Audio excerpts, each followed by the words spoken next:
So I'll start with Dr. Rao. Do you think you could walk us through why the United Kingdom initially chose an 8 to 12-week gap between two doses of the AstraZeneca vaccine, as opposed to the 4-week gap which the trials were designed for? Okay, the decision to increase the gap from the original 4 to 6 weeks to much longer applied both to the AstraZeneca vaccine and to the Pfizer vaccine. I mean, it's worth recalling that the Pfizer vaccine was licensed for supply in the United Kingdom much before the AstraZeneca vaccine, almost a month before that.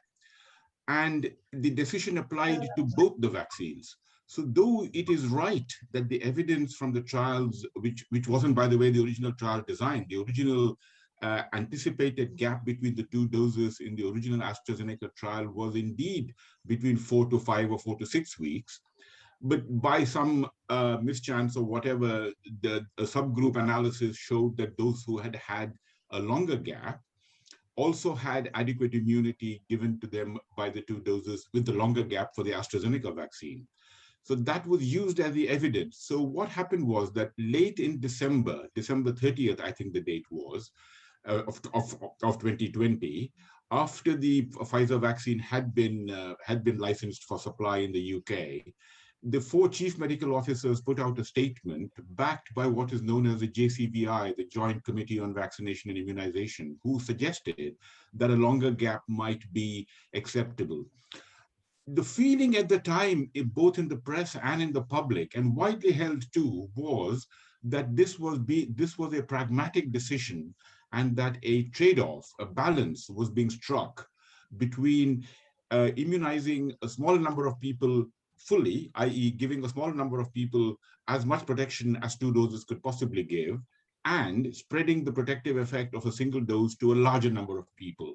And that was driven by the fact that they knew, even at the time, that though they had contracts in place for a large number of doses of vaccine, enough to cover the entire population in the fullness of time, in the short term, such supplies would not be available. So it was a pragmatic decision it's a classic public health dilemma in all immunization policy. What is the right interval when you have a multiple dose regime? What is the right interval? And in this case, the view was taken that protecting the elderly, protecting a large enough number of elderly, to what became a predilection for the UK response to the COVID pandemic, was to protect the NHS, to prevent hospitalizations and deaths. And that became the overriding feature, rather than going strictly by doing the best possible for everybody. But this again is a typical public policy dilemma. The best for a few people, or good enough for everybody. And the UK chose to go with good enough for everybody. And the evidence, as it happened, backed it up.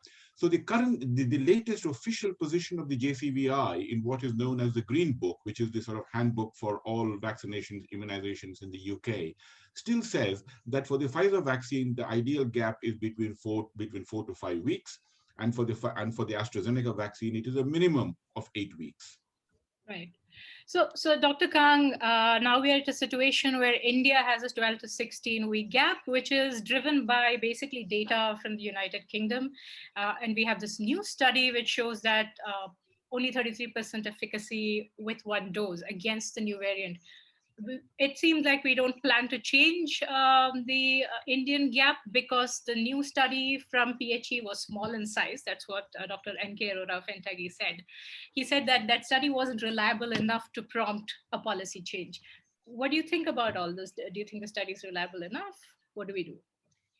So let's start with what the ideal gap is between 2 vaccine doses. From an immunological perspective, a longer gap is usually better, because it gives the immune system enough time to make antibodies and allow for those antibodies to go towards affinity maturation.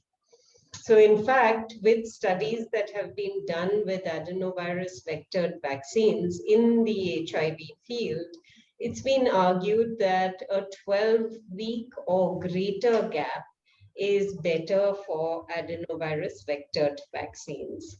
It's been argued from many immunologists that actually, if you want to vaccinate and protect people, you might want to think about a 4 to 6 month gap. And this consideration has been used for certain kinds of vaccines. Like, for example, the pneumococcal vaccine, when we do a 2+1 dosing, we do an initial 2 doses and then leave a long gap for the third dose. We leave long gaps for human papillomavirus vaccines. So long gaps are not unknown in vaccinology. Now, in terms of where we are with the adenovirus vectored vaccines and what's being done in India, I've been arguing for a 12-week gap in February. Now, in February, the situation in India was very different. One, we were told that there was no variant of concern in the country. The number of cases was low in the beginning of the month and just began to climb in the latter part of the month. And we had a situation where we wanted to vaccinate as many people as possible. So a 12-week gap at that time made a lot of sense to me. It still makes sense from an immunological perspective. It may not make sense anymore based on the data that we are seeing for the variant that is now circulating increasingly in the UK. It's becoming the most common variant that's being seen in the UK. That's B16172. Now, we have two pieces of lab data that relate to B1617 and how it gets, how vaccinated people react. First, we have data from Emory, where the Emory data shows that you need 7 times the amount of neutralizing antibody to neutralize B1617 as compared to other strains, including B117. Now, the thing about the Emory study is that they used people who were vaccinated with the Pfizer vaccine, and people with the Pfizer vaccine make a lot of neutralizing antibody. So there's a larger dynamic range there. The second thing is they seem to have used B16171 and not B16172. B16172 was used in Professor Gupta's lab in the UK, and that seemed to show that the differential for B16172 was less than for what had been shown in the Emory lab. Now, everybody's assays are different. You get different readouts, so you don't know how to interpret those data. Then we also have the data from the UK, from PHE, which shows the 33% protection with a single dose against symptomatic infection, not against severe disease caused by B16172. And in that report, the authors state that they don't have data on severe disease because the numbers are relatively small for the number of people that had severe disease. So actually, we don't have data on how much protection there is against B16172 causing severe disease. We anticipate that it will be higher than 33%. Will it be over the 50% mark, which is sort of used as the WHO standard? We don't know. We don't have the data. Now, should we be concerned? Yes, absolutely. Is this a small study? Well, it's a lot of people that got sequencing that told us that they were infected with B16172. More cases of B16172 have been sequenced in the UK than have been sequenced in India. So will we have a better answer from a larger study? I think those larger studies are going to come from the UK if we keep sequencing at the pace that we are doing in India. Should we be thinking about making a change? Yes, absolutely. This is important findings and the committee needs to consider them. But if the argument has already been made that this is too little data to consider for making a change, I think it seems pretty clear that we are not going to be making a change till there is more data available. And as I said, that's likely to come from the UK. I hope, if nothing else, that this drives India to do more sequencing and do effectiveness studies. I've argued that we have so many people who have been vaccinated with one dose of AstraZeneca at a time when there was very widespread circulation of B.1.617.2. So even if we don't actually have the variants to sequence from those individuals, can we at least look at the difference in dosing intervals in the people who have been vaccinated in India and try to get effectiveness data from them? We have people who were immunized at 4 weeks, 6 weeks, 8 weeks, and now we'll have people who are immunized at 12 weeks. So we can get that data if we actually study our own information. But when that will happen, I don't know. And who will do it, I don't know. But would you, can you just retrospectively go back and look at the data you have collected, which seem to have, the collection seems to have begun at some, I'm not sure at what time point. Don't you have to design such a study prospectively, and wouldn't that interfere with your findings at this point, since the study wasn't designed when these vaccines were authorized in India? Again, we've been arguing for effectiveness studies to be started with the immunization program, and we know now that that did not happen. Apparently, the specimen referral form of the ICMR started to collect vaccination data from the first week, 7th or 8th of April. Before that, they were not collecting vaccination information. But another way that you can do this is just to take people who are coming in, testing RT-PCR positive, and asking them whether they are vaccinated, and if they were vaccinated, when they were vaccinated. That's your standard design. It's called a test negative design. And essentially, it looks backward to compare among people who are testing positive, how many were vaccinated and how many are unvaccinated. It's simple to do. It can be initiated today if there is a will to do that. Right. The other conversation that's been happening is about the one-dose strategy, which many members of the government on and off the record anonymously have been talking about India introducing. Potentially sometime in the future, they've said that we may have a one-dose strategy because the AstraZeneca vaccine started off as a single dose. And we also have other adenovirus vector vaccines like J&J and Sputnik Light, which are single-dose vaccines. Now, how feasible is this? I mean, can we actually look at some point in the future where even the AstraZeneca vaccine would be a single-dose vaccine? Do you want me to go first on that one? Yeah, you can go first, and then maybe Dr. Nagaraj can also respond. So yes, the AstraZeneca vaccine started off being considered as a single dose vaccine, but when they looked at immune responses for the AstraZeneca vaccine, they found that a second dose did result in immune boosting. You made more antibodies with the second dose. That's why they ultimately decided on a two-dose strategy for that vaccine.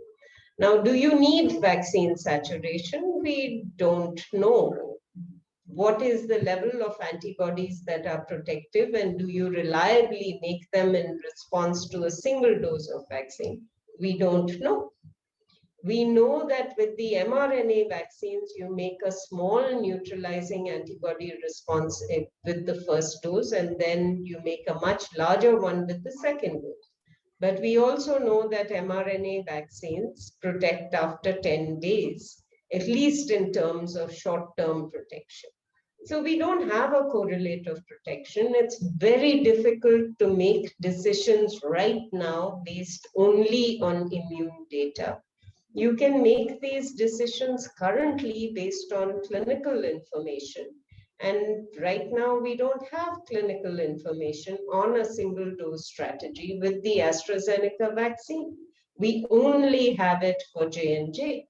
So if you were to propose a clinical trial, Sputnik Light or Covishield single dose, I'd be all in favor of that, because then you can monitor the people who are in the trial and be ready to get in there with early treatment for them.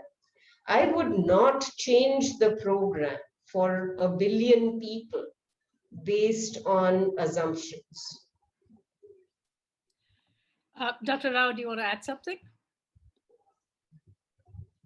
You need to unmute yourself. No, not yet.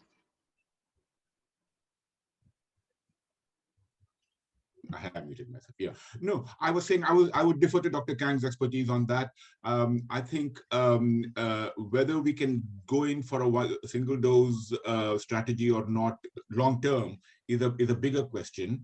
At the present time, I think Dr. Kang is absolutely. I entirely agree with Dr. Kang on that point that the trials were done on the basis of 2 doses. The immunity offered by 2 doses is certainly greater.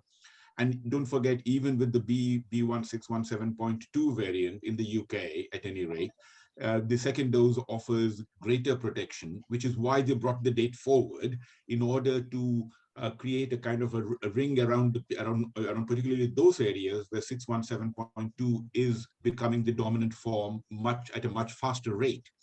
So the vaccine is being used as a kind of a fire break, if you like, in order to contain the epidemic.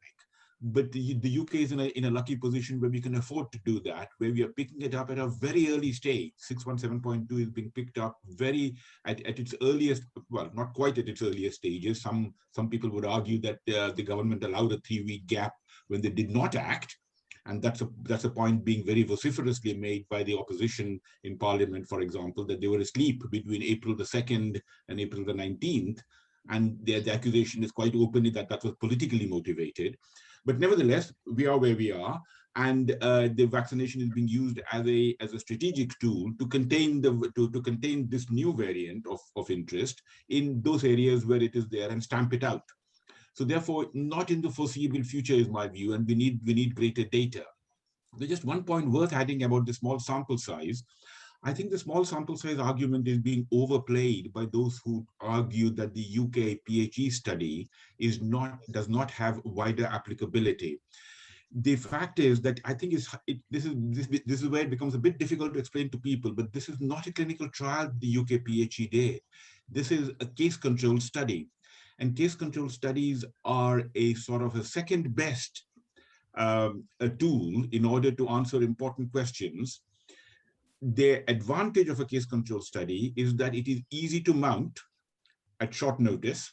They give you the answer quickly because you don't have to wait a long time for the data to emerge. You're looking back retrospectively, as it were, but they are a powerful tool in giving you a good, clear pointer to which way the evidence is pointing. And particularly in the case of England, where for better rather than worse, we have fewer cases, I think waiting to do a randomized prospective control trial of 2 versus 1 dose is going to be more difficult. The ideal test bed for such trials, I think, is India, where there are enough cases to rapidly come to an answer, one way or the other. Because don't forget, in a control trial, you start with a large number of people, but your endpoint is determined by the number of infections. And if you have to wait a long time for the number of infections, you're waiting for a long time before you can close the data set and start the analysis. In India, it will be much quicker, provided we throw enough manpower at it, collect the data, and do it. So we have time for one more question. I was wondering, like Dr. Kang said, if you want to change the policy for 1 billion people, you have to do an RCT with a single dose. Is that the only kind of evidence that will make the cut for any that a one dose strategy, or do you think any sort of observational studies could contribute evidence to that kind of policy?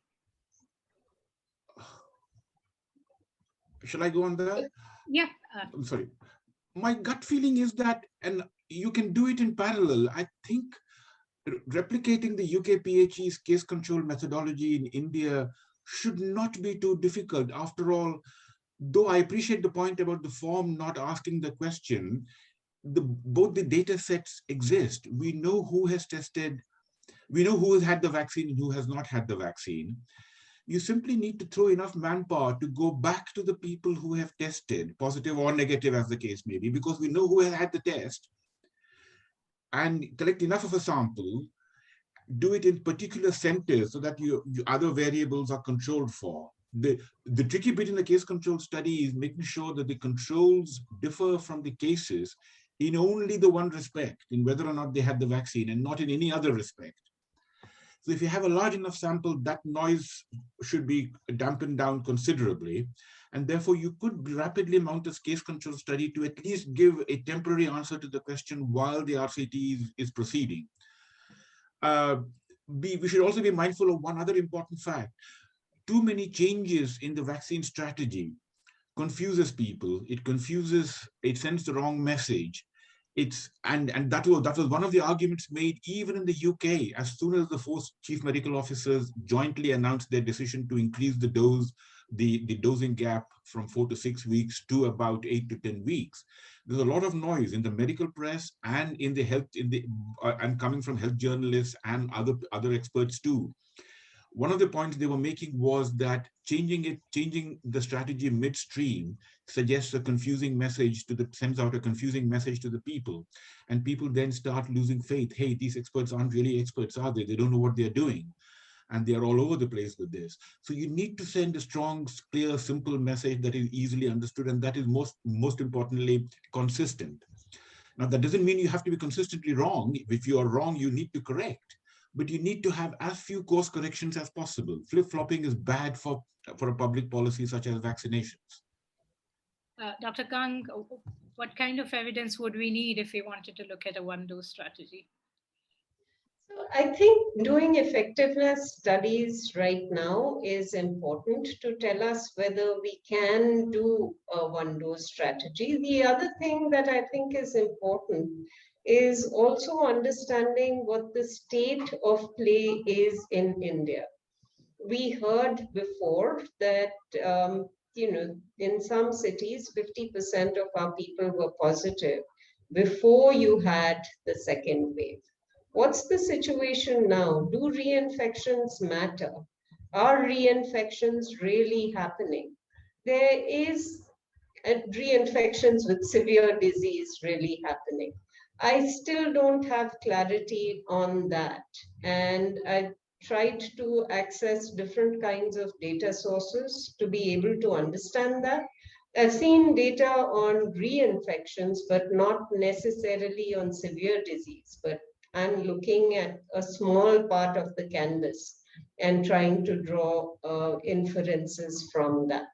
Certainly, the data that came out of the Nussensweig lab last week, which is a preprint on bioarchives, seems to indicate a combination of infection and vaccination gives you very broad and very long-lasting protection. So one thing seems clear, that even if you're infected, you should be vaccinated. It's unclear whether those who have been infected really need the 2 doses of vaccine or not.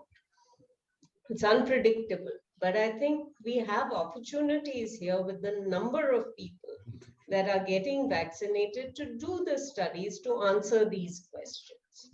I feel extremely uncomfortable with decisions that are made not based on data, or an application of, science. The JCVI made its decision and was ready to stand behind that decision. In India, that kind of independent scientific expertise that is accepted by the authorities tends to be relatively limited.